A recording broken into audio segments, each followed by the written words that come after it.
सतनाम वाहेगुरु साहिब जीओ। ज्ञान ध्यान किछ कर्म न जाना,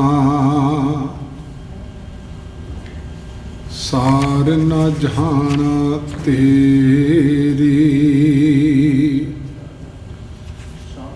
सब ते वड्डा सतगुर नानक, जिन कल राखी मेरी। सब ते वड्डा सतगुर नानक, जिन कल राखी मेरी।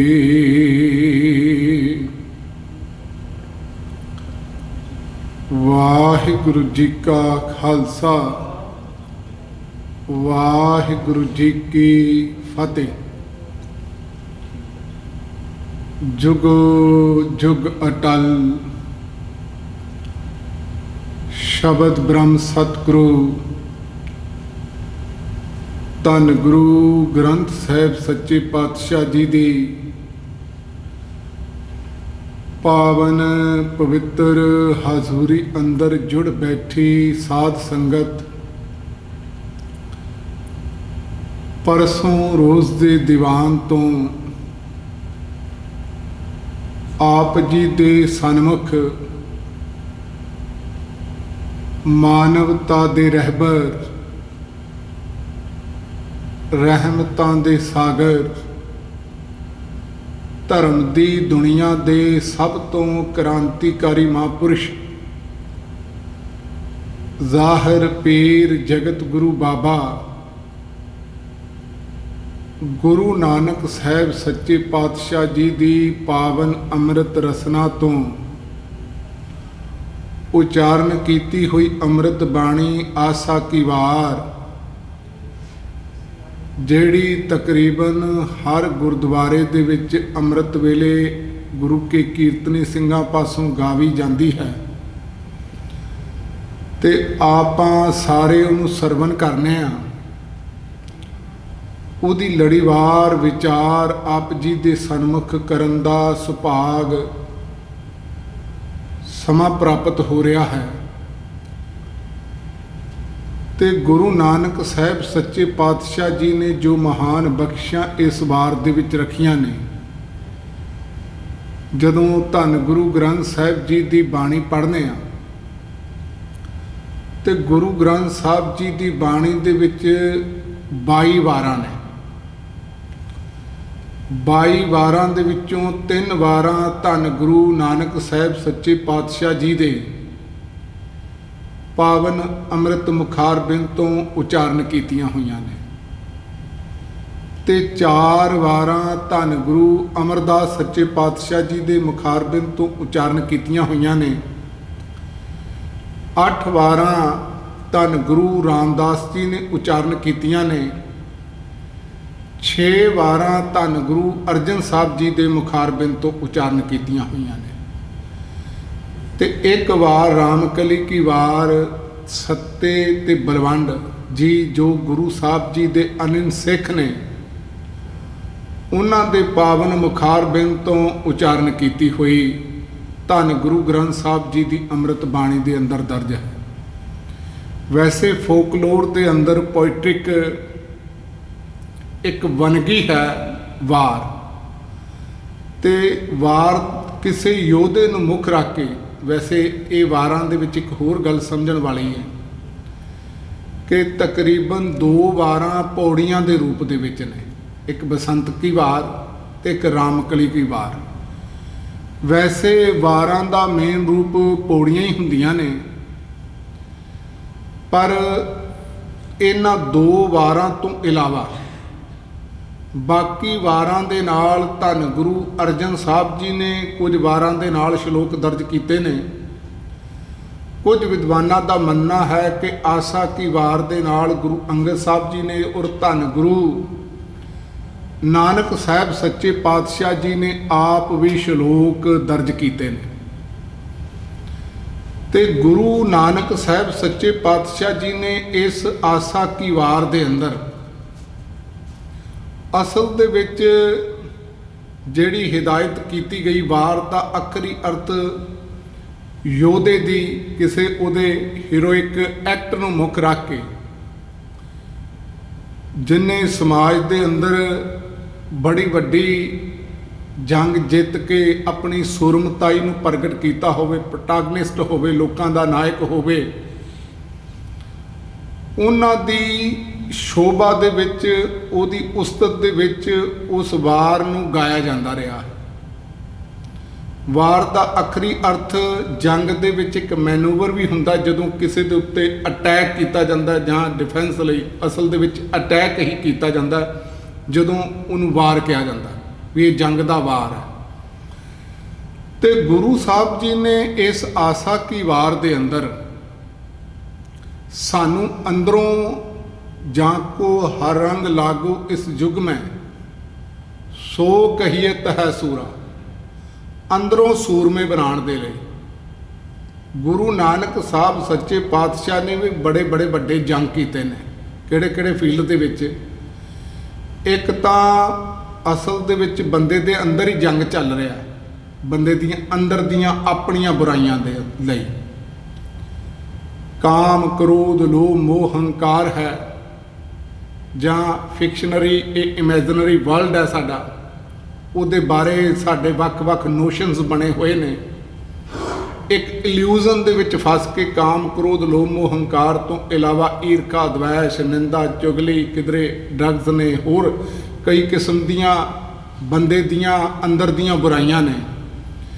ਫਿਰ ਇੱਕ ਜੰਗ ਹੈ ਅਗਿਆਨਤਾ ਦੇ ਖਿਲਾਫ। ਔਰ ਸਦੀਆਂ ਜਿਹੜੇ ਸਮਾਜ ਸਟੈਂਡਰਡ ਦੇ ਵਿੱਚ ਰਹਿ ਰਿਹਾ ਹੁੰਦਾ ਹੈ ਨਾ, ਕੁਝ ਲੋਕ ਕਿਉਂਕਿ ਸਮਾਜ ਨੂੰ ਵਿਕਸਿਤ ਕਰਨ ਵਾਲੇ ਜ਼ਮਾਨੇ ਤੋਂ ਕਈ ਸਦੀਆਂ ਐਡਵਾਂਸ ਸੋਚ ਲੈ ਕੇ ਆਉਂਦੇ ਨੇ, ਕਿਉਂਕਿ ਅਸਲ ਦੇ ਵਿੱਚ ਇੱਕ ਆਰਡੀਨਰੀ ਪਰਸਨੈਲਿਟੀਜ਼, ਇੱਕ ਐਕਸਟਰਾ ਆਰਡੀਨਰੀ ਪਰਸਨੈਲਿਟੀਜ਼ ਹੁੰਦੀਆਂ ਨੇ ਜਿਹੜੀਆਂ ਅਸਲ ਦੇ ਵਿੱਚ ਉਹਨਾਂ ਨੇ ਸੋਸ਼ਲ ਰਿਫਾਰਮਿਸਟ ਬਣ ਕੇ ਵੀ ਕੰਮ ਕਰਨਾ ਹੁੰਦਾ ਹੈ। ਪੋਲੀਟੀਕਲੀ ਉਹ ਬੜੇ ਰੈਵੋਲੂਸ਼ਨਰੀ ਕ੍ਰਾਂਤੀਕਾਰੀ ਥਾਟ ਆਈਡੀਆਜ਼ ਲੋਕਾਂ ਦੇ ਸਾਹਮਣੇ ਰੱਖਦੇ ਨੇ, ਤੇ ਧਰਮ ਨੂੰ ਵੀ ਉਹਨਾਂ ਨੇ ਰਿਫਾਰਮ ਕਰਕੇ ਇੱਕ ਨਵੀਂ ਲੋਕਾਂ ਦੀ એનર્ਜੀ ਨੂੰ ਕੋਈ ਸ਼ੱਕ ਨਾ ਕਰ ਸਕੇ, ਕਿਸੇ ਨੂੰ ਐਕਸਪਲੋਇਟ ਨਾ ਕਰ ਸਕੇ, ਕਿਸੇ ਨੂੰ ਸੁਪਰਸਟੀਸ਼ਨਸ ਦੇ ਵਿੱਚ ਰਿਚੁਅਲਸ ਦੇ ਵਿੱਚ ਉਲਝਾ ਨਾ ਸਕੇ, ਇੱਕ ਨਵੀਂ ਸੇਧ ਦੇਣੀ ਹੁੰਦੀ ਹੈ। ਇਸ ਕਰਕੇ ਇਹ ਹਰ ਕਿਸਮ ਦੀ ਅਗਿਆਨਤਾ ਦੇ ਖਿਲਾਫ ਜੰਗ ਉਹਨਾਂ ਨੂੰ ਲੜਨਾ ਪੈਂਦਾ। ਤੇ ਜਿਹੜੇ ਖਾਸ ਕਰਕੇ ਰਿਐਕਸ਼ਨਰੀਜ਼ ਹੁੰਦੇ ਨੇ ਨਾ, ਖਾਸ ਕਰਕੇ ਜਿਹੜੇ ਰੈਟਰੋਗ੍ਰੈਸਿਵ ਸੋਚ ਦੇ ਨਾਲ ਸਮਾਜ ਨੂੰ ਸ਼ੋਸ਼ਣ ਕਰਨਾ ਚਾਹੁੰਦੇ ਨੇ, ਜਿਨ੍ਹਾਂ ਨੂੰ ਆਪਾਂ ਕਹਿ ਦਿੰਦੇ ਹਾਂ ਵੀ ਸਟੇਟਸ ਕੋਇਸਟ ਹੁੰਦੇ ਨੇ, ਜਿਨ੍ਹਾਂ ਨੇ ਅਸਲ ਦੇ ਵਿੱਚ ਵੀ ਹਰ ਕਿਸਮ ਦੀ ਰਿਫਾਰਮੇਸ਼ਨ ਦੇ ਖਿਲਾਫ ਆਵਾਜ਼ ਬੁਲੰਦ ਕਰਨੀ ਹੁੰਦੀ। ਉਹ ਕਹਿੰਦੇ ਨਹੀਂ, ਪ੍ਰਚਲਿਤ ਕਰਮਕਾਂਡ ਰਹਿਣ ਦੇਣੇ ਚਾਹੀਦੇ ਨੇ, ਰਿਚੁਅਲਸ ਰਹਿਣ ਦੇਣੇ ਚਾਹੀਦੇ ਨੇ, ਜਿਵੇਂ ਦਾ ਸਮਾਜ ਹੈ ਉਹਦੇ ਨੂੰ ਵਿਕਸਿਤ ਕਰਨ ਦਾ ਯਤਨ ਨਹੀਂ ਕਰਨਾ ਚਾਹੀਦਾ। ਤੇ ਅਸਲ ਦੇ ਵਿੱਚ ਉਹ ਫਿਰ ਇਹੋ ਜਿਹੇ ਲੋਕਾਂ ਦੇ ਖਿਲਾਫ ਵੀ ਹੋ ਜਾਂਦੇ ਨੇ, ਕ੍ਰਾਂਤੀਕਾਰੀ ਮਹਾਂਪੁਰਸ਼ਾਂ ਦੇ। ਤੇ ਤੁਸੀਂ ਇਹ ਸਾਰੀ ਵਾਰ ਦੇ ਵਿੱਚ ਇੱਕ ਖਾਸ ਗੱਲ ਵੇਖੋਗੇ, ਗੁਰੂ ਨਾਨਕ ਸਾਹਿਬ ਜੀ ਨੇ ਹਰ ਕਿਸਮ ਦੇ ਐਕਸਪਲੋਇਟਰਸ, ਭਾਵੇਂ ਉਹ ਪੋਲੀਟੀਕਲ ਫੀਲਡ ਦੇ ਵਿੱਚ ਹੋਣ, ਭਾਵੇਂ ਧਰਮ ਦੀ ਦੁਨੀਆ ਦੇ ਵਿੱਚ ਹੋਣ, ਉਹਨਾਂ ਦੇ ਖਿਲਾਫ ਪੂਰੇ ਸ਼ਲੋਕ ਲਿਖ ਕੇ, ਪੌੜੀਆਂ ਲਿਖ ਕੇ, ਤੇ ਉਹਨਾਂ ਦੇ ਖਿਲਾਫ ਆਵਾਜ਼ ਬੁਲੰਦ ਕੀਤੀ, ਉਹਨਾਂ ਦੇ ਜ਼ੁਲਮ ਨੂੰ ਠੱਲ ਪਾਉਣ ਦਾ ਯਤਨ ਕੀਤਾ। ਇਹ ਜੰਗ ਹੈ ਅਸਲ ਦੇ ਵਿੱਚ। ਤੇ ਜੇ ਕਿਧਰੇ ਇਹ ਆਸਾ ਕੀ ਵਾਰ ਨੂੰ, ਇਹ ਜਿਹੜਾ ਮੂਲ ਮੰਤਰ ਤੋਂ ਗੁਰੂ ਸਾਹਿਬ ਜੀ ਆਰੰਭ ਕਰਦੇ ਨੇ, ਪਹਿਲਾਂ ਵੇਖੋ ਆਸਾ ਕੀ ਵਾਰ ਦੀ ਆਰੰਭਤਾ ਤੋਂ ਪਹਿਲਾਂ ਦਾ ਮੂਲ ਮੰਤਰ ਹੈ ਜਿਹੜਾ ਤਕਰੀਬਨ 33 ਵਾਰੀ ਗੁਰੂ ਗ੍ਰੰਥ ਸਾਹਿਬ ਜੀ ਦੇ ਵਿੱਚ ਆਇਆ। ਵੈਸੇ ਤੇ ਮੂਲ ਮੰਤਰ ਦੇ ਅਰਥ ਆਪ ਜੀ ਨੂੰ ਪਤਾ ਹੀ ਹੋਣਗੇ, ਤਕਰੀਬਨ ਜ਼ਿਆਦਾਤਰ ਸ਼ਰੀਰਾਂ ਨੂੰ ਪਤਾ ਹੁੰਦੇ ਨੇ, ਪਰ ਜੇ ਇਹਨਾਂ ਨੂੰ ਆਸਾ ਕੀ ਵਾਰ ਦੇ ਕੰਟੈਕਸਟ ਦੇ ਵਿੱਚ ਵੇਖਣਾ ਹੋਵੇ, ਕਿਉਂਕਿ ਗੁਰੂ ਗ੍ਰੰਥ ਸਾਹਿਬ ਜੀ ਦੀ ਨਾ ਦੋ ਤਰ੍ਹਾਂ ਦੀ ਅੰਡਰਸਟੈਂਡਿੰਗ ਹੈ। ਇੱਕ ਕੰਟੈਕਸਟੁਅਲ ਹੈ, ਇੱਕ ਕੰਸੈਪਚੁਅਲ ਅੰਡਰਸਟੈਂਡਿੰਗ ਹੈ, ਇੱਕ ਗੁਰਬਾਣੀ ਦਾ ਕੋਡ ਆਫ ਕੰਡਕਟ ਹੈ।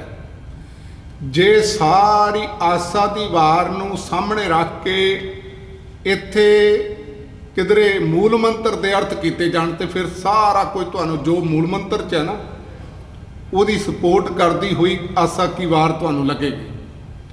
ਕੱਲ ਆਪਾਂ ਪਿਛਲੇ ਦੀਵਾਨ ਦੇ ਵਿੱਚ ਜ਼ਿਕਰ ਕੀਤਾ ਸੀ ਵੀ ਸਮਾਜ ਦੇ ਵਿੱਚ ਡਿਸਪੈਰਿਟੀ ਸੀ, ਇੱਕ ਇਨਇਕੁਐਲਿਟੀ ਸੀ, ਵੀ ਕਿਧਰੇ ਵੀ ਇਕੁਐਲਿਟੀ ਨਹੀਂ। ਲੋਕ ਕਿਧਰੇ ਕਾਸਟਿਸਟ ਹੋ ਕੇ ਦੂਜੇ ਨਾਲ, ਕਿਧਰੇ ਜੈਂਡਰ ਡਿਸਕ੍ਰਿਮੀਨੇਸ਼ਨ ਹੈ ਜਿਹਦੇ ਵਿੱਚ ਆਸਾ ਕੀ ਵਾਰ ਦੇ ਵਿੱਚ ਆਏਗਾ ਭੰਡ ਜੰਮੀ ਹੈ, ਭੰਡ ਨਿਮੀ ਹੈ, ਭੰਡ ਮੰਗਣ ਵਿਆਹ, ਭੰਡੋ ਹੋਵੇ ਦੋਸਤੀ, ਭੰਡੋ ਚੱਲਾ ਰਾਹ। ਕਿਧਰੇ ਕਲਰ ਹੈ, ਕਿਧਰੇ ਜਿਹੜਾ ਜੈਂਡਰ ਡਿਸਕ੍ਰਿਮੀਨੇਸ਼ਨ ਹੈ ਤੇ ਕ੍ਰੀਡ ਨੂੰ ਲੈ ਕੇ, ਕਿਸੇ ਦੀ ਨੈਸ਼ਨੈਲਿਟੀ ਨੂੰ ਲੈ ਕੇ, ਧਰਮ ਨੂੰ ਲੈ ਕੇ ਲੋਕ ਅਸਲ ਦੇ ਵਿੱਚ ਬੰਦਾ ਬੰਦੇ ਨੂੰ ਹੇਟ ਕਰਦਾ। ਜਿਹੜੀ ਗੁਰੂ ਗ੍ਰੰਥ ਸਾਹਿਬ ਜੀ ਦੀ ਪੂਰੀ ਬਾਣੀ ਦੀ ਅਪਰੋਚ ਹੈ, ਜਾਂ ਵੈਸੇ ਉਹ ਆਸਾ ਕੀ ਵਾਰ ਦੇ ਵਿੱਚ ਵੀ ਤੁਹਾਨੂੰ ਸ਼ਬਦ ਮਿਲਣਗੇ ਜਦੋਂ ਗੁਰੂ ਸਾਹਿਬ ਜੀ ਕਹਿਣਗੇ ਇਹ ਜਗ ਸੱਚੇ ਕੀ ਹੈ ਕੋਠੜੀ, ਸੱਚੇ ਕਾ ਵਿਚਵਾਸ, ਜਿਹਦਾ ਮਤਲਬ ਹੈ ਸਾਰੇ ਪਾਸੇ ਰੱਬ ਨੂੰ ਵੇਖ ਕੇ ਹਰ ਕਿਸਮ ਦਾ ਡਿਸਕ੍ਰਿਮੀਨੇਸ਼ਨ ਦੂਰ ਹੋ ਕੇ ਬੰਦੇ ਨੂੰ ਬੰਦੇ ਦੇ ਵਿੱਚੋਂ ਰੱਬ ਵੇਖ ਕੇ ਉਹਦਾ ਬਿਹੇਵ ਬਦਲਣਾ ਚਾਹੀਦਾ ਹੈ। ਦੂਸਰਾ ਲਫ਼ਜ਼ ਆਏਗਾ ਸਤਨਾਮ, ਇਸ ਮੂਲ ਮੰਤਰ ਦਾ ਸਤਨਾਮ। ਸਤਨਾਮ ਦੇ ਵਿੱਚ ਜਿੱਥੇ ਗੁਰੂ ਸਾਹਿਬ ਜੀ ਬੰਦੇ ਨੂੰ ਕਹਿੰਦੇ ਨੇ ਜੇ ਧਰਮ ਦੀ ਤੂੰ ਪ੍ਰੈਕਟਿਸ ਕਰਨੀ ਆਮ ਜੀਵਨ ਦੇ ਅੰਦਰ ਸਾਰੀ ਆਸਾ ਦੀ ਵਾਰ ਦੇ ਵਿੱਚ ਵੀ ਤੇਰਾ ਜਿਹੜਾ ਜੀਵਨ ਹੈ ਉਹ ਅਨੈਸਟੀ ਦੇ ਉੱਤੇ ਬੇਸ ਹੋਣਾ ਚਾਹੀਦਾ, ਰਾਈਚੀਅਸਨੈਸ ਦੇ ਉੱਤੇ ਬੇਸ ਹੋਣਾ ਚਾਹੀਦਾ, ਟਰੁਥਫੁਲ ਲਾਈਫ ਤੂੰ ਬਤੀਤ ਕਰਨੀ ਹੈ। ਤੇਰੇ ਅੰਦਰ ਕੋਗਨੀਟਿਵ ਡਿਸੋਨੈਂਸ ਨਹੀਂ ਹੋਣਾ ਚਾਹੀਦਾ। ਜਦੋਂ ਅਸੀਂ ਸ਼ਬਦ ਪੜਾਂਗੇ ਨਾ ਅੰਦਰੋਂ ਝੂਠੇ ਪੈਜ ਬਾਹਰ ਦੁਨੀਆ ਅੰਦਰ ਫੈਲ, ਅਸਲ ਦੇ ਵਿੱਚ ਬੰਦਾ ਬਾਹਰੋਂ ਧਰਮੀ ਹੋਣ ਦਾ ਪ੍ਰਟੈਂਡ ਕਰ ਰਿਹਾ ਪਰ ਅੰਦਰੋਂ ਤੇ ਬਿਲਕੁਲ ਝੂਠਾ। ਅੰਦਰੋਂ ਤੇ ਧਰਮ ਦੇ ਨੇੜੇ ਤੇੜੇ ਕਾਇਆ ਰਤ ਬਹੁ ਰੂਪ ਰਚਾਹੀ ਤਿੰਨ ਕੋ ਦਇਆ ਸੁਪਨੇ ਵੀ ਨਾਹੀ, ਸੁਪਨੇ ਦੇ ਵਿੱਚ ਵੀ ਧਰਮ ਜਿਹੜਾ ਨੇੜੇ ਨਹੀਂ ਆਉਂਦਾ। ਫਿਰ ਇਹਦੇ ਨਾਲ ਬੰਦੇ ਦੇ ਅੰਦਰ ਤੁਸੀਂ ਵੇਖੋ ਕਿੰਨਾ ਡੀਪਲੀ ਗੁਰੂ ਸਾਹਿਬ ਜੀ ਨੇ ਸਾਈਕੋਲੋਜੀਕਲੀ ਸੋਸ਼ਲ ਤੌਰ ਤੇ ਕੰਮ ਕੀਤਾ ਹੈ। ਅੱਜ ਇੱਕ ਸ਼ਬਦ ਵਰਤਿਆ ਜਾਂਦਾ ਮੋਰਲ ਲਾਇਸੈਂਸਿੰਗ, ਜਿਹਦੇ ਵਿੱਚ ਕਈ ਵਾਰੀ ਬੰਦਾ ਇੱਕ ਅੱਧਾ ਕੰਮ ਚੰਗਾ ਕਰ ਦਿੰਦਾ ਧਰਮ ਦਾ, ਉਹ ਧਾਰਮਿਕ ਸਥਾਨ ਤੇ ਚਲਾ ਗਿਆ, ਗੁਟਕੇ ਦੇ ਨਾਲ ਉਹਨੇ ਪਾਠ ਕਰ ਲਿਆ, ਤੀਰਥ ਦੇ ਉੱਤੇ ਬੰਦਾ ਇਸ਼ਨਾਨ ਕਰ ਲੈਂਦਾ ਤੇ ਨਾਲ ਆਪਣੇ ਰੋਂਗ ਕੰਮਾਂ ਦੀ ਵੀ ਪ੍ਰੈਕਟਿਸ ਜਾਰੀ ਰੱਖਦਾ, ਜਿਹਨੂੰ ਗੁਰੂ ਸਾਹਿਬ ਜੀ ਨੇ ਜ਼ਿਕਰ ਕੀਤਾ ਵੀ ਨਾਲ ਇਆਣੇ ਦੋਸਤੀ ਕਦੇ ਨਾ ਆਵੈ ਰਾਸ, ਜੇ ਇੱਕ ਅੱਧ ਚੰਗੀ ਕਰੇ ਦੂਜੀ ਪੀਵੈ ਰਸ। ਇੱਕ ਚੰਗਾ ਕੰਮ ਕਰ ਲਿਆ ਫਿਰ ਉਹਨੂੰ ਲਾਇਸੈਂਸ ਮਿਲ ਗਿਆ ਵੀ ਦੂਜਾ ਪੁੱਠਾ ਕੰਮ ਕਰਨਾ ਹੀ ਕਰਨਾ ਹੈ, ਜਿਹੜਾ ਉਹ ਬੰਦਾ ਉਹਨੂੰ ਜਸਟੀਫਾਈ ਕਰ ਲਿਆ ਵੀ ਮੈਂ ਪਾਠ ਕਰ ਲਿਆ ਸੀ, ਮੈਂ ਫਲਾਣੇ ਤੀਰਥਾਂ ਤੇ ਇਸ਼ਨਾਨ ਕਰ ਲਿਆ ਸੀ, ਮੈਂ ਧਰਮ ਦੀ ਇਹ ਐਕਟੀਵਿਟੀ ਕਰ ਲਈ। ਤੇ ਇਹ ਗੁਰੂ ਸਾਹਿਬ ਜੀ ਅੰਦਰੋਂ ਪਿਓਰ ਬਣਾਉਣ ਦੇ ਲਈ ਬੰਦੇ ਨੂੰ ਵੀ ਬੰਦਿਆ ਤੇਰੀ ਇੱਕ ਕੰਮ ਚੰਗਾ ਤੇ ਦੂਜਾ ਵਿਰਾਸ ਨਹੀਂ ਹੋਣਾ ਚਾਹੀਦਾ, ਤੂੰ ਦੋਵੇਂ ਕੰਮ ਹੀ ਚੰਗੇ ਕਰਨੇ ਨੇ। ਇਹੋ ਜਿਹੀ ਪਰਸਨੈਲਿਟੀ ਵੀ ਕਿਸੇ ਵੀ ਹਾਲਾਤ ਦੇ ਵਿੱਚ ਤੂੰ ਜੀਵਨ ਦੇ ਵਿੱਚ ਸੱਚਾਈ ਨੂੰ ਤੇ ਇਮਾਨਦਾਰੀ ਨੂੰ, ਇੰਟੈਗ੍ਰਿਟੀ ਨੂੰ, ਜਿਹੜਾ ਮੋਰੈਲਿਟੀ ਨੂੰ, ਐਥਿਕਸ ਨੂੰ ਆਪਣੇ ਜੀਵਨ ਦੇ ਵਿੱਚ ਪਿੱਠ ਨਹੀਂ ਦੇਣੀ। ਅਸਲ ਦੇ ਵਿੱਚ ਇੰਨਾ ਪਿਓਰ ਸੱਚਾ ਬਣਨਾ ਵੀ ਰੱਬ ਤੇਰੇ ਵਿੱਚੋਂ ਦਿਸੇ, ਤੇਰੇ ਬਿਹੇਵ ਦੇ ਵਿੱਚੋਂ ਦਿਸੇ। ਫਿਰ ਕਰਤਾ ਪੁਰਖ ਜਦੋਂ ਅਸੀਂ ਪੜਾਂਗੇ ਸ਼ਬਦ, ਇਹਦੇ ਵਿੱਚ ਕ੍ਰੀਏਟੀਵਿਟੀ ਮਿਲੇਗੀ। ਆਮ ਕਰਕੇ ਅਸੀਂ ਕਹਿੰਦੇ ਆ ਨਾ, ਜਿਹੜੇ ਇਰਾ ਦੇ ਵਿੱਚ ਅਸੀਂ ਰਹਿ ਰਹੇ ਹਾਂ ਨਾ, ਪੋਸਟ ਮਾਡਰਨ ਇਰਾ ਦੇ ਵਿੱਚ, ਅਸੀਂ ਕਈ ਵਾਰੀ ਬੰਦੇ ਲੋਕ ਕਹਿੰਦੇ ਨੇ ਵੇਖੋ ਜੀ ਆਪਣੇ ਧਰਮ ਤੇ ਬੰਦੇ ਨੂੰ ਫੋਕਸ ਕਰਨਾ ਚਾਹੀਦਾ, ਕਿਸੇ ਦੂਸਰੇ ਦੇ ਮਜ਼ਹਬ ਦੇ ਵਿੱਚ ਇੰਟਰਫੇਅਰ ਨਹੀਂ ਕਰਨੀ ਚਾਹੀਦੀ। ਅਸੀਂ ਕਹਿੰਦੇ ਹਾਂ, ਅਸੀਂ ਉਹਨੂੰ ਹੇਟ ਸਮਝ ਲਿਆ ਹੋਇਆ। ਗੁਰੂ ਸਾਹਿਬ ਨੇ ਵੈਸੇ ਤੇ ਹੇਟ ਕਿਸੇ ਨਾਲ ਵੀ ਨਹੀਂ ਕੀਤੀ ਗੁਰੂ ਸਾਹਿਬ ਜੀ ਨੇ, ਪਰ ਤੁਸੀਂ ਵੇਖੋ ਉਹਨਾਂ ਨੇ ਹਰ ਕਮਿਊਨਿਟੀ ਔਰ ਹਰ ਧਰਮ ਦੇ ਵਿੱਚ ਇੰਟਰਫੇਅਰ ਕੀਤਾ। ਜੇ ਕਿਧਰੇ ਲੋਕ ਰਿਚੁਅਲ ਕਰ ਰਹੇ ਨੇ, ਜਿੱਥੇ ਮੁਸਲਮਾਨ ਨੇ ਉਹਨਾਂ ਦੇ ਆਪਣੇ ਬਲੀਵਸ ਨੇ, ਜਿਹਦੇ 'ਚ ਮਿੱਟੀ ਮੁਸਲਮਾਨ ਕੀ ਪੇੜਾ ਪਈ ਘੁਮਿਆਰ ਘਾੜ ਭਾਂਡੇ ਇੱਟਾਂ ਕੀਆਂ ਜਲਦੀ ਕਰੇ ਪੁਕਾਰ। ਹੁਣ ਉਹ ਮੁਸਲਮਾਨ ਧਰਮ ਦੀ ਇੱਕ ਟ੍ਰੈਡੀਸ਼ਨ ਹੈ, ਉਹਨਾਂ ਦਾ ਆਪਣਾ ਬਲੀਵ ਸਿਸਟਮ ਹੈ ਪਰ ਗੁਰੂ ਸਾਹਿਬ ਉਸ ਬਲੀਫ ਸਿਸਟਮ ਨੂੰ ਗਿਆਨ ਦੇ ਨਾਲ ਚੈਲੰਜ ਕਰ ਰਹੇ ਨੇ ਕਿ ਅਸਲ ਦੇ ਵਿੱਚ ਇਹ ਅਗਿਆਨਤਾ ਵਾਲੀ ਪ੍ਰੈਕਟਿਸ ਹੈ। ਫਿਰ ਤੁਸੀਂ ਵੇਖੋ ਹੋਰ ਜਿਹੜੀਆਂ ਧਾਰਮਿਕ ਸ਼ਖਸੀਅਤਾਂ ਨੇ, ਨਾਨਕ ਨਿਰਭਉ ਨਿਰੰਕਾਰ ਹੋਰ ਕੀਤੇ ਰਾਮ ਰਵਾਲ ਵਰਗੀਆਂ ਗੱਲਾਂ, ਇਹ ਕਿੰਨੀਆਂ ਰੈਵੋਲੂਸ਼ਨਰੀ ਗੱਲਾਂ। ਇਸ ਕਰਕੇ ਵਿਦਵਾਨ ਕਹਿੰਦੇ ਨੇ ਆਸਾ ਦੀ ਵਾਰ ਦੇ ਵਿੱਚ ਬੜੀ ਕ੍ਰਾਂਤੀਕਾਰੀ ਗੱਲਾਂ ਨੇ। ਆਮ ਕਰਕੇ ਬੰਦਾ ਜਿਹੜਾ ਅੱਜ ਸਾਡੇ ਜੀਵਨ ਦੇ ਵਿੱਚ ਵੀ ਜਿੰਨੇ ਅੰਧ ਵਿਸ਼ਵਾਸ ਆ ਚੁੱਕੇ ਨੇ ਨਾ, ਅਸਲ ਦੇ ਵਿੱਚ ਕਈ ਵਾਰੀ ਸਿੱਖਾਂ ਨੂੰ ਵੀ ਉਹਦੀ ਵਿਆਖਿਆ ਸੁਣਨੀ ਔਖੀ ਲੱਗਦੀ ਹੈ ਜੇ ਰੀਅਲ ਉਹਦੀ ਵਿਆਖਿਆ ਕੀਤੀ ਜਾਏ। ਅੱਜ ਸਾਡੇ ਜੀਵਨ ਨੂੰ ਉਹਦੇ ਨਾਲ ਟੈਲੀ ਕਰਕੇ ਜੇ ਕਿਧਰੇ ਦੱਸਿਆ ਜਾਏ ਨਾ ਵੀ ਗੁਰੂ ਨਾਨਕ ਸਾਹਿਬ ਜੀ ਦੀ ਬਾਣੀ ਇਹ ਕਹਿ ਰਹੀ ਹੈ, ਤੇ ਸਾਡੇ ਲਈ ਵੀ ਬੜੀਆਂ ਗੱਲਾਂ ਔਖੀਆਂ ਹੋ ਜਾਣਗੀਆਂ। ਜਦੋਂ ਕ੍ਰੀਏਟੀਵਿਟੀ ਵਾਪਰਦੀ ਨਾ ਖਾਸ ਕਰਕੇ, ਉਦੋਂ ਧਰਮ ਦੇ ਪ੍ਰਚਲਿਤ ਵਿਸ਼ਵਾਸ, ਉਹਨਾਂ ਦੀਆਂ ਟ੍ਰੈਡੀਸ਼ਨਸ, ਉਹਨਾਂ ਦੇ ਰਿਚੁਅਲਸ ਉਹ ਟੁੱਟਦੇ ਨੇ। ਤੇ ਤੁਸੀਂ ਵੇਖੋਗੇ ਉਹਦਾ ਕਾਰਨ ਹੈ ਜੇ ਸਮਾਜ ਦੇ ਵਿੱਚ ਸੋਸ਼ਲ ਰਿਫਾਰਮਿਸਟ ਜਾਂ ਗਿਆਨਵਾਨ ਲੋਕ ਕੰਮ ਨਾ ਕਰਨ, ਫਿਰ ਸਮਾਜ ਨੂੰ ਵਿਕਸਿਤ ਨਹੀਂ ਕੀਤਾ ਜਾ ਸਕਦਾ। ਤੇ ਹਰ ਜ਼ਮਾਨੇ ਦੇ ਵਿੱਚ ਉਹਨਾਂ ਨੂੰ ਜਾਣ ਤਲੀ ਤੇ ਧਰ ਕੇ ਉਹਨਾਂ ਦੇ ਕਰਮ ਕਾਂਡਾਂ ਨੂੰ, ਉਹਨਾਂ ਦੇ ਵਿਸ਼ਵਾਸਾਂ ਨੂੰ, ਉਹਨਾਂ ਦੀਆਂ ਪਰੰਪਰਾਵਾਂ ਨੂੰ ਚੈਲੰਜ ਕਰਕੇ ਨਵੇਂ ਥਾਟ ਦੇਣੇ ਪੈਂਦੇ ਰਹੇ। ਇਹ ਤੁਸੀਂ ਜਿਹੜਾ ਆਸਾ ਕੀ ਵਾਰ ਦੇ ਵਿੱਚ ਵੇਖੋਗੇ।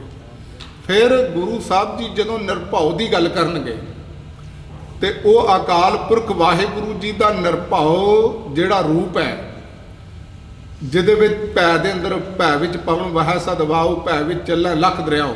ਇੱਕ ਤੇ ਤੱਤਾਂ ਦੇ ਡਰ ਤੋਂ, ਜਿਨ੍ਹਾਂ ਨੂੰ ਦੇਵੀ ਦੇਵਤੇ ਮੰਨ ਕੇ ਬੰਦਾ ਇਹ ਸ਼ਕਤੀਆਂ ਤੋਂ, ਕੁਦਰਤ ਤੋਂ ਡਰ ਰਿਹਾ ਸੀ। ਇਸੇ ਤਰ੍ਹਾਂ ਕਈ ਦੇਵੀ ਦੇਵਤਿਆਂ ਤੋਂ, ਨਾਨਕ ਨਿਰਭਉ ਨਿਰੰਕਾਰ ਹੋਰ ਕੀਤੇ ਰਾਮ ਰਵਾਲ, ਜਿਹੜੀਆਂ ਪ੍ਰਚਲਿਤ ਮਕਬੂਲ ਹੋਏ ਉਹਨਾਂ ਦੇ ਨਾਇਕ ਸੀ ਨਾ, ਉਹਨਾਂ ਨੂੰ ਕਿਹਾ ਇਹ ਤੇ ਰੱਬ ਦੇ ਸਾਹਮਣੇ ਧੂੜ ਦੀ ਤਰ੍ਹਾਂ ਨੇ।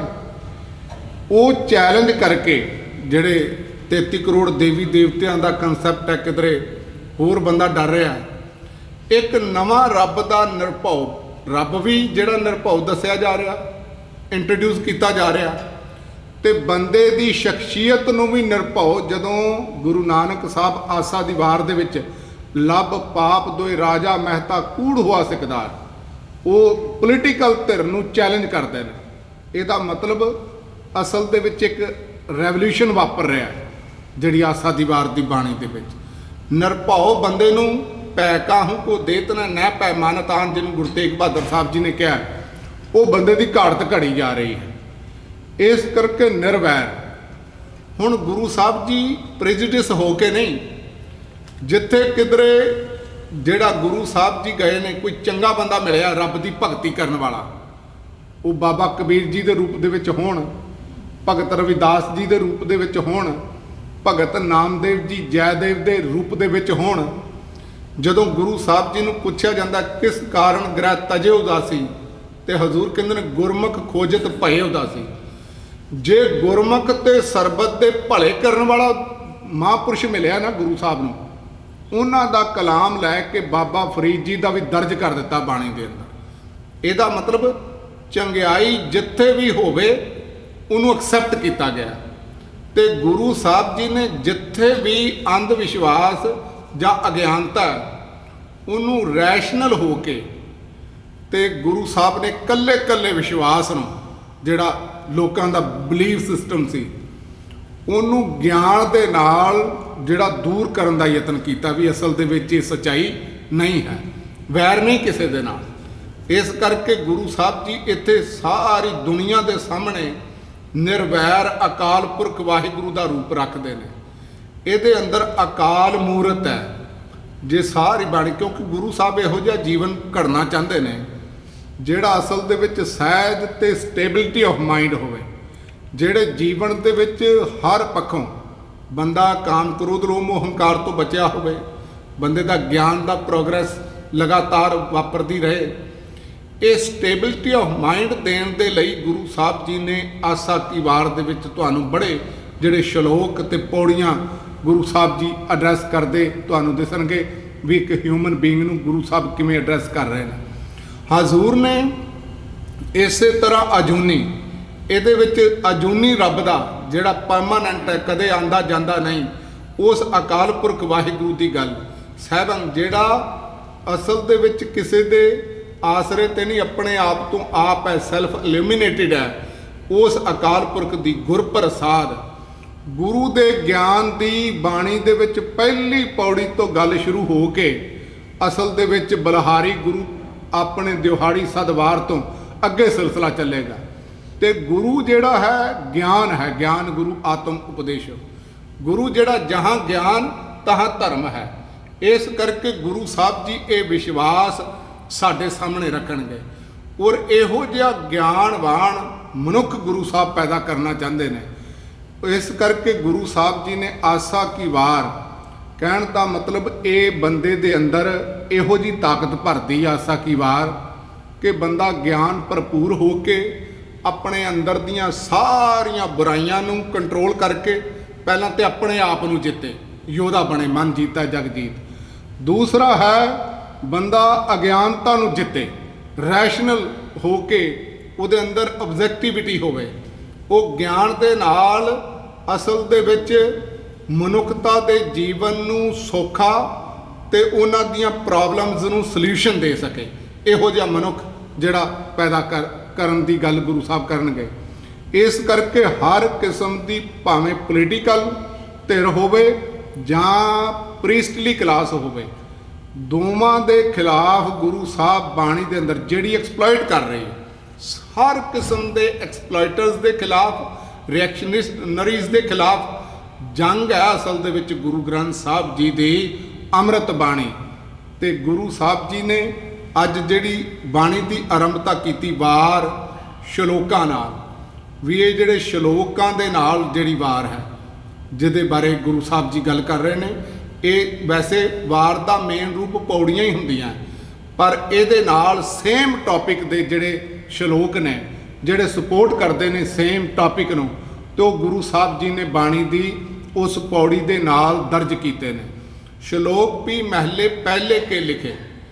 ਬਾਕੀ ਵਾਰਾਂ ਦੇ ਬਾਰੇ ਵਿਦਵਾਨ ਸੱਜਣ ਮੰਨਦੇ ਨੇ ਕਿ ਅਸਲ ਦੇ ਵਿੱਚ ਜਿਹੜੇ ਸ਼ਲੋਕ ਸੀ ਗੁਰੂ ਅਰਜਨ ਸਾਹਿਬ ਜੀ ਨੇ ਦਰਜ ਕੀਤੇ ਨੇ, ਪਰ ਜਿਹੜੀ ਆਸਾ ਕੀ ਵਾਰ ਹੈ ਇਹਦੇ 'ਚ ਕੁਝ ਸ਼ਲੋਕ ਗੁਰੂ ਨਾਨਕ ਸਾਹਿਬ ਨੇ ਆਪ ਦਰਜ ਕੀਤੇ ਨੇ ਜਦੋਂ ਗਾਈ ਜਾਂਦੀ ਸੀ। ਤੇ ਲਿਖੇ ਟੁੰਡੇ ਅਸ ਰਾਜਾ ਕੀ ਧੁਨੀ, ਇੱਥੇ ਇੱਕ ਕਰੈਕਟਰ ਹੈ ਗੁਰੂ ਗ੍ਰੰਥ ਸਾਹਿਬ ਜੀ ਦੀ ਬਾਣੀ ਦੇ ਵਿੱਚ ਨਾ 22 ਵਾਰਾਂ ਦੇ ਵਿੱਚੋਂ 9 ਵਾਰਾਂ ਦੇ ਉੱਤੇ ਜਿਹੜਾ ਮੈਲੋਡੀ ਹੈ, ਰਾਗ, ਖਾਸ ਕਰਕੇ ਧੁਨ ਹੈ, ਜਿਹੜੀ ਟੋਨ ਹੈ, ਟਿਊਨ ਹੈ, ਖਾਸ ਕਰਕੇ ਉਹ ਦਰਜ ਕੀਤੀ ਗਈ ਗੁਰੂ ਸਾਹਿਬ ਨੇ। ਤੇ ਇਹਦੀ ਟੁੰਡੇ ਅਸ ਰਾਜਾ ਕੀ ਧੁਨੀ, ਇਹ ਕਹਿੰਦੇ ਨੇ ਸਾਰੰਗ ਰਾਜੇ ਦਾ ਇੱਕ ਪੁੱਤਰ ਸੀ ਤੇ ਉਹਦੀ ਵਾਈਫ ਦੀ ਡੈਥ ਹੋ ਗਈ, ਰਾਣੀ ਦੀ ਕਿਧਰੇ ਡੈਥ ਹੋ ਗਈ। ਜਿਹੜਾ ਕਰੈਕਟਰ ਹੈ, ਕਿਉਂ ਗੁਰੂ ਸਾਹਿਬ ਜੀ ਕਹਿ ਰਹੇ ਨੇ ਵੀ ਉਹਦੀ ਧੁਨ ਦੇ ਵਿੱਚ ਗਾਣਾ। ਤੇ ਰਾਜੇ ਆਮ ਕਰਕੇ ਵੈਸੇ ਤੇ ਉਹਨਾਂ ਦੇ ਕਈ ਵਿਆਹ ਹੁੰਦੇ ਸੀ ਰਾਜੇ ਦੇ, ਪਰ ਇਸ ਰਾਜੇ ਨੇ ਵੀ ਜਿਹੜਾ ਵਡੇਰੀ ਉਮਰ ਦੇ ਵਿੱਚ ਕਹਿੰਦੇ ਨੇ ਵਿਆਹ ਕਰ ਲਿਆ। ਵਿਆਹ ਕੀਤਾ, ਜਿਹੜੀ ਰਾਣੀ ਆਈ ਕਿਉਂਕਿ ਇਹਦੇ ਪੁੱਤਰ ਜਵਾਨ ਹੋ ਚੁੱਕਾ ਸੀ ਤੇ ਰਾਜਾ ਕਿਧਰੇ ਜਿਹੜਾ ਅਸਲ ਦੇ ਵਿੱਚ ਉਹ ਰਾਣੀ ਇਹਦੇ ਤੇ ਮੋਹਿਤ ਹੋ ਗਈ ਆਪਣੇ ਪੁੱਤਰ ਤੇ ਜਿਹੜਾ ਰਿਸ਼ਤੇ ਵਜੋਂ ਸੀ। ਤੇ ਜਦੋਂ ਇਹ ਹੋ ਗਈ, ਵੈਸੇ ਮੈਂ ਇੱਥੇ ਨਾ ਇੱਕ ਗੱਲ, ਕਿਉਂਕਿ ਫੈਮਿਨਿਸਟ ਜਿਹੜੇ ਲੋਕ ਨਾ ਆਮ ਕਰਕੇ, ਕਿਉਂਕਿ ਜਿੰਨਾ ਲਿਟਰੇਚਰ ਜ਼ਿਆਦਾ ਖਾਸ ਕਰਕੇ ਮੇਲ ਲੋਕਾਂ ਨੇ ਜ਼ਿਆਦਾ ਲਿਖਿਆ ਤੇ ਪੁਰਾਣੇ ਰਾਜਿਆਂ ਦੇ ਨਾਲ, ਰਾਣੀਆਂ ਦੇ ਨਾਲ ਤਕਰੀਬਨ ਇਹ ਕਹਾਣੀਆਂ ਜੁੜੀਆਂ ਹੋਈਆਂ ਮਿਲਣਗੀਆਂ ਤੁਹਾਨੂੰ। ਇੱਥੋਂ ਤੱਕ ਵੀ ਮਹਾਰਾਜਾ ਰਣਜੀਤ ਸਿੰਘ ਦੇ ਬਾਰੇ ਵੀ ਜਿਹੜੇ ਨਾਵਲ ਲਿਖੇ ਗਏ ਨੇ ਨਾ, ਉਹਨਾਂ ਦੇ ਵਿੱਚ ਵੀ ਇਸ ਤਰ੍ਹਾਂ ਦੀਆਂ ਘਟਨਾਵਾਂ ਕੁਝ ਲੋਕਾਂ ਨੇ ਜੋੜਿਆ। ਉਹਦਾ ਕਾਰਨ ਸੀ ਰਾਜੇ ਭਾਵੇਂ ਆਪਣੇ ਦਰਬਾਰ ਦੇ ਵਿੱਚ 500, 1000 ਜਾਂ ਕਈ ਹਜ਼ਾਰ ਮੈਰਿਜ ਕਰਨ, ਕਿਉਂਕਿ ਰਾਜੇ ਦੀ ਕੋਲ ਤਾਕਤ ਹੁੰਦੀ ਸੀ ਤੇ ਮਾਈਟ ਇਜ਼ ਰਾਈਟ ਆਪਾਂ ਕਹਿੰਦੇ ਆ, ਤੇ ਇਸ ਕਰਕੇ ਉਹਨਾਂ ਦੇ ਖਿਲਾਫ ਕੋਈ ਬੋਲਣ ਦੀ ਜ਼ਰੂਰਤ ਨਹੀਂ ਸੀ ਕਰਦਾ ਔਰ ਬਾਅਦ ਦੇ ਵਿੱਚ ਵੀ ਨਹੀਂ ਸੀ ਕਰਦੇ। ਤੇ ਆਮ ਕਰਕੇ ਔਰਤਾਂ ਨੂੰ ਕਈ ਥਾਵਾਂ ਤੇ ਸਟਿਗਮੈਟਾਈਜ਼ ਕੀਤਾ ਗਿਆ ਔਰ ਇੱਥੋਂ ਤੱਕ ਹੁੰਦਾ ਸੀ ਵੀ ਔਰਤ ਕਈ ਵਾਰੀ ਜਿਹੜੀ 10-15 ਸਾਲ ਦੀ ਹੋਣੀ ਤੇ ਰਾਜਾ 60-70 ਸਾਲ ਦਾ ਹੋਣਾ, ਤਾਂ ਵੀ ਧੱਕੇ ਨਾਲ, ਕਿਉਂਕਿ ਰਾਜੇ ਨੂੰ ਤੇ ਇਨਕਾਰ ਨਹੀਂ ਸੀ ਕੀਤਾ ਜਾ ਸਕਦਾ, ਇਸ ਕਰਕੇ ਉਹਦੀ ਮੈਰਿਜ ਜਿਹੜੀ ਕਰ ਲਈ ਜਾਂਦੀ ਸੀ। ਤੇ ਮੈਂ ਕਹਿੰਦਾ ਕਈ ਵਾਰੀ ਅਸੀਂ ਜਿਹੜੇ ਕਲਚਰ ਤੋਂ ਵਿੱਚੋਂ ਆਏ ਹਾਂ, ਇੰਡੀਆ ਦੇ ਵਿੱਚੋਂ ਵੀ, 1862 ਦੇ ਵਿੱਚ ਗੋਰਿਆਂ ਨੇ ਪਹਿਲੀ ਵਾਰੀ ਕਾਨੂੰਨ ਬਣਾਇਆ ਸੀ ਵੀ ਕੋਈ ਜਿਹੜਾ 12 ਸਾਲ ਤੋਂ ਘੱਟ ਲੜਕੀ ਦੇ ਨਾਲ ਮੈਰਿਜ ਨਹੀਂ ਕਰ ਸਕਦਾ। ਅੱਜ 18 ਸਾਲ ਹੈ ਨਾ ਇਹਨਾਂ ਦੇਸ਼ਾਂ ਦੇ ਵਿੱਚ, ਸਾਰੇ ਮਤਲਬ ਹਿੰਦੁਸਤਾਨ ਦੇ ਵਿੱਚ ਵੀ। ਤੇ ਉਹਦਾ ਰੀਜ਼ਨ ਸੀ ਪਹਿਲਾਂ ਇੰਨੀਆਂ ਛੋਟੀਆਂ ਬੱਚੀਆਂ ਦੀ, ਅਸਲ ਦੇ ਵਿੱਚ ਉਹ ਲੀਗਲੀ ਰੇਪਿਸਟ ਸਨ ਉਹ ਜਿਹੜੇ ਲੋਕ, ਜੇ ਅੱਜ ਦੇ ਹਿਸਾਬ ਦੇ ਨਾਲ ਵੇਖਣਾ ਹੋਵੇ, ਤੇ ਆਮ ਕਰਕੇ ਜਿਹੜਾ ਵਿਆਹ ਕਰ ਲਿਆ ਜਾਂਦਾ ਸੀ। ਜਦੋਂ ਗੋਰਿਆਂ ਨੇ ਕਾਨੂੰਨ ਬਣਾਇਆ ਨਾ ਹਿੰਦੁਸਤਾਨ ਦੇ ਵਿੱਚ, ਤੇ ਨਾਰਥ ਇੰਡੀਆ ਦੇ ਲੋਕ, ਉਹਦੇ 'ਚ ਪੰਜਾਬ ਦੇ ਵੀ ਹੈ ਸਨ ਤੇ ਯੂਪੀ ਦੇ ਵੀ, ਇਹ ਸਾਰੇ ਲੋਕ ਸੜਕਾਂ ਤੇ ਆ ਗਏ ਸਨ ਕਿ ਅਸਲ ਦੇ ਵਿੱਚ ਇਹ ਸਾਡੇ ਕਲਚਰ 'ਚ ਇੰਟਰਫੇਅਰ ਕਰ ਰਹੇ ਨੇ, ਇਹ ਸਾਡੇ ਸੋਸ਼ਲ ਸਟਰਕਚਰ ਦੇ ਵਿੱਚ ਇੰਟਰਫੇਅਰ ਕਰ ਰਹੇ ਨੇ। ਤੇ ਉਹਨਾਂ ਨੇ ਸਖਤ ਕਾਨੂੰਨ ਬਣਾਇਆ ਸੀ, ਤੇ ਅੱਜ 21 ਸਾਲ ਤੱਕ ਦੀ ਗੱਲ ਚੱਲ ਰਹੀ ਹੈ ਕਿ ਅਸਲ ਦੇ ਵਿੱਚ ਉਸ ਤੋਂ ਘੱਟ ਲੜਕੀ ਦੀ ਮੈਰਿਜ ਨਹੀਂ ਹੋ ਸਕਦੀ, ਇਹ ਸੋਚਿਆ ਜਾ ਰਿਹਾ ਹੈ। ਕਹਿਣ ਤੋਂ ਮੁਰਾਦ ਉਦੋਂ ਇਸ ਤਰ੍ਹਾਂ ਵਾਪਰਦਾ ਸੀ ਰਾਜਿਆਂ ਦੇ ਨਾਲ, ਤੇ ਜਿਹੜੀ ਔਰਤ ਵਿਆਹੀ ਜਾਂਦੀ ਸੀ ਉਹ ਸਲੇਵ ਦੀ ਤਰ੍ਹਾਂ ਹੁੰਦੀ ਸੀ ਜ਼ਿਆਦਾਤਰ। ਕੁਝ ਔਰਤਾਂ ਸੀ ਜਿਨ੍ਹਾਂ ਦੀ ਲਿਆਕਤ ਚੰਗੀ ਹੁੰਦੀ ਸੀ, ਉਹ ਪਟਰਾਣੀ ਦਾ ਦਰਜਾ ਪ੍ਰਾਪਤ ਕਰ ਲੈਂਦੀਆਂ ਸਨ, ਜਿਨ੍ਹਾਂ ਕੋਲ ਨੌਲੇਜ ਦਾ ਲੈਵਲ ਚੰਗਾ ਹਾਈ, ਤੇ ਉਹ ਐਂਟਰਟੇਨ ਕਰਨ ਜ਼ਿਆਦਾਤਰ ਜਿਹੜਾ ਕਾਮਯਾਬ ਹੋ ਜਾਂਦੀਆਂ ਸੀ। ਆਮ ਕਰਕੇ ਉਹਨਾਂ ਨੂੰ ਹਰਮ ਦੇ ਵਿੱਚ ਇੱਕ ਸਲੇਵ ਦੀ ਤਰ੍ਹਾਂ ਜ਼ਿੰਦਗੀ ਜਿਹੜੀ ਬਤੀਤ ਕਰਨੀ ਪੈਂਦੀ ਸੀ। ਇਸ ਕਰਕੇ ਇਹਨਾਂ ਜਦੋਂ ਕਹਾਣੀਆਂ ਨੂੰ ਅਸੀਂ ਵਾਚਨੇ ਆ, ਸਾਨੂੰ ਸਮਝਣਾ ਇਹ ਚਾਹੀਦਾ। ਤੇ ਉੱਥੇ ਵੀ ਜਦੋਂ ਵਾਪਰਿਆ ਤੇ ਭਗਤ ਪੂਰਨ ਸਿੰਘ ਜੀ ਦੀਆਂ ਜਿਹੜਾ ਕਿੱਸਾ ਹੈ ਨਾ, ਉਸ ਤਰ੍ਹਾਂ ਦਾ ਜਿਹੜਾ ਕਿੱਸਾ ਇਹਦਾ ਜਿਹੜਾ ਵਾਪਰਿਆ, ਕਹਿੰਦੇ ਨੇ ਉਸ ਸਮੇਂ ਜਦੋਂ ਅਸ ਰਾਜੇ ਨੂੰ ਇਸ ਤਰ੍ਹਾਂ ਉਹ ਰਾਣੀ ਨੇ ਸੋਚਿਆ, ਤੇ ਚੰਗੇ ਕਰੈਕਟਰ ਦਾ ਸੀ, ਤੇ ਗੁਰੂ ਸਾਹਿਬ ਨੇ ਸਾਡੇ ਕਰੈਕਟਰ ਦੀ ਘਾਟ ਘੜੀ ਹੈ। ਔਰ 100 ਸਾਲ ਸਿੱਖ ਜੰਗਲਾਂ ਦੇ ਵਿੱਚ ਕਿਸੇ ਦੀ ਦੁਸ਼ਮਣ ਦੀ ਧੀ ਭੈਣ ਨੂੰ ਵੀ ਬੜੇ ਸਤਿਕਾਰ ਦੇ ਨਾਲ ਵੇਖ ਪਰਾਈਆਂ ਚੰਗੀਆਂ ਮਾਵਾਂ ਭੈਣਾਂ ਧੀਆਂ ਜਾਣਦੇ ਰਹੇ ਨੇ, ਤੇ ਉਹ ਰਾਜੇ ਨੇ ਇਨਕਾਰ ਕਰ ਦਿੱਤਾ। ਫਿਰ ਉਹ ਰਾਣੀ ਨੂੰ ਗੁੱਸਾ ਚੜਿਆ, ਉਹਨੇ ਆਪਣੇ ਪਤੀ ਨੂੰ ਕਿਹਾ ਵੀ ਇਹਨੇ ਮੇਰੀ ਇੱਜ਼ਤ ਆਬਰੂ ਦੇ ਬਾਰੇ ਗਲਤ ਸੋਚਿਆ, ਮੇਰੇ ਨਾਲ ਗਲਤ ਹਰਕਤ ਕੀਤੀ ਹੈ। ਰਾਜੇ ਨੇ ਆਪਣੇ ਪੁੱਤਰ ਨੂੰ ਹੀ ਮਰਵਾਉਣ ਦਾ ਹੁਕਮ ਦੇ ਦਿੱਤਾ। ਜਦੋਂ ਮਰਵਾਉਣ ਦਾ ਹੁਕਮ ਦੇ ਦਿੱਤਾ, ਵਜ਼ੀਰ ਜਿਨ੍ਹਾਂ ਨੂੰ ਆਰਡਰ ਕੀਤਾ ਗਿਆ ਸੀ ਵੀ ਇਹਦਾ ਕੋਈ ਨਾ ਕੋਈ ਅੰਗ ਲੈ ਕੇ ਮੈਨੂੰ ਦਿਖਾਣਾ, ਉਹਨਾਂ ਨੇ ਜਦੋਂ ਉਹਨੂੰ ਕਤਲ ਕੀਤਾ, ਉਹਦਾ ਜਿਹੜਾ ਜਾ ਕੇ ਕਤਲ ਕਰਨਾ ਸੀ, ਤੇ ਉਹਨਾਂ ਨੇ ਆਰਡਰ ਲੈ ਕੇ ਕੇਵਲ ਉਹਦਾ ਇੱਕ ਹੱਥ ਵੱਢ ਕੇ ਉਹਨੂੰ ਛੱਡ ਦਿੱਤਾ। ਉਹ ਕਿਸੇ ਦੂਸਰੇ ਰਾਜ ਦੇ ਵਿੱਚ ਚਲਾ ਗਿਆ, ਉਹਦੇ ਕੋਲ ਲਿਆਕਤ ਹੈ ਸੀ, ਤੇ ਹੌਲੀ ਹੌਲੀ ਕਰਦਾ ਦੂਸਰੇ ਰਾਜ ਦੇ ਵਿੱਚ ਉਹ ਰਾਜਾ ਬਣ ਗਿਆ।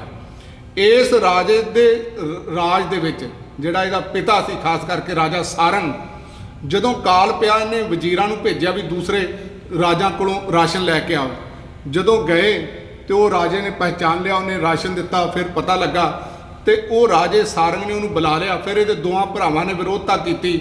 ਫਿਰ ਉਹਦੀ ਵਿਰੋਧਤਾ ਦੀ ਗੱਲ ਵੇਖ ਕੇ ਉਹਨੇ ਜੰਗ ਜਿੱਤ ਕੇ ਤੇ ਆ ਕੇ ਆਪਣੇ ਰਾਜੇ ਸਾਰੰਗ ਦਾ ਵੀ ਰਾਜ ਪ੍ਰਾਪਤ ਕਰ ਲਿਆ। ਤੇ ਇਹ ਲੋਕ ਕਿਉਂਕਿ ਯੋਧਾ ਸੀ, ਉੱਚੇ ਸੁੱਚੇ ਕਰੈਕਟਰ ਦਾ ਸੀ, ਤੇ ਗੁਰੂ ਸਾਹਿਬ ਨੇ ਸਿੱਖਾਂ ਦੀ ਘਾਟ ਘੜਨੀ ਸੀ ਇਸ ਤਰ੍ਹਾਂ ਦੀ। ਇਸ ਕਰਕੇ ਇਹਦੇ ਨਾਲ ਜਿਹੜੀ ਕਹਾਣੀ ਜੁੜੀ ਹੋਈ ਸੀ, ਲੋਕੀ ਇਹਦੀਆਂ ਵਾਰਾਂ ਗਾਉਂਦੇ ਸਨ। ਗੁਰੂ ਸਾਹਿਬ ਜੀ ਕਹਿੰਦੇ ਨੇ ਉਸ ਟਿਊਨ ਦੇ ਵਿੱਚ ਜਿਹੜੀ ਇਹਦੀ ਰਾਗ ਜਿਹੜੀ ਵਾਰ ਆਸਾ ਦੀ ਜਿਹੜੀ ਗਾਣੀ ਹੈ, ਇੱਥੋਂ ਚੱਲ ਕੇ ਅਸੀਂ ਅੱਗੇ ਚੱਲ ਕੇ ਸਮਝਣ ਦਾ ਯਤਨ ਕਰਾਂਗੇ ਕਿ ਗੁਰੂ ਨਾਨਕ ਸਾਹਿਬ ਸੱਚੇ ਪਾਤਸ਼ਾਹ ਜੀ ਨੇ ਜਿਹੜੀ ਆਸਾ ਕੀ ਵਾਰ ਹੈ, ਉਹਦੇ ਅੰਦਰ ਸਾਨੂੰ ਕੀ ਬਖਸ਼ਿਸ਼ਾਂ ਕੀਤੀਆਂ ਨੇ। ਅਗਲੀ ਪੌੜੀ ਦੀ ਵਿਚਾਰ ਕੱਲ੍ਹ ਤੋਂ ਆਰੰਭ ਹੋਏਗੀ। ਗਲਤੀਆਂ ਭੁੱਲਾਂ ਦੀ ਖਿਮਾ ਕਰਦੇ ਹੋਏ ਫਤਿਹ ਦੀ ਸਾਂਝ ਕਰੋ ਜੀਓ। ਵਾਹਿਗੁਰੂ ਜੀ ਕਾ ਖਾਲਸਾ, ਵਾਹਿਗੁਰੂ ਜੀ ਕੀ ਫਤਿਹ। ਵਾਹਿਗੁਰੂ ਜੀ ਕੀ ਫਤਿਹ।